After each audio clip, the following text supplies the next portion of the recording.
A wave traveling in the positive x direction having displacement along y direction as 1 meter, wavelength as 2 pi meter, and frequency as 1 by pi hertz is represented by which of the following equation? This problem involves the displacement equation of a progressive wave traveling in the positive x direction.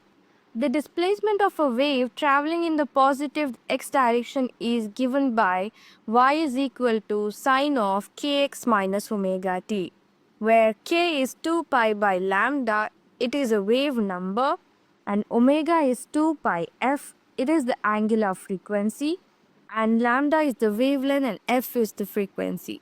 We are given that the displacement is along y direction and wavelength lambda is 2 pi m and the frequency f is 1 by pi hertz.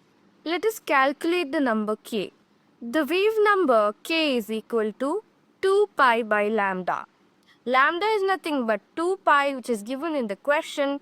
On substituting, we get 2 pi by 2 pi, which is nothing but 1 radians per minute. Now let us calculate angular frequency omega. The angular frequency is given by omega is equal to 2 pi f. But f we know, as given in the question, is 1 by pi. On substituting, we get 2 pi into 1 by pi, which is nothing but 2 radians per second. Let us substitute the values of k and omega in the wave equation. We get y is equal to sine of kx minus omega t is equal to sine of x minus 2t, where k is nothing but 1 and omega is 2. Therefore, we have the wave equation y is equal to sine of x minus 2t, option D, as the answer.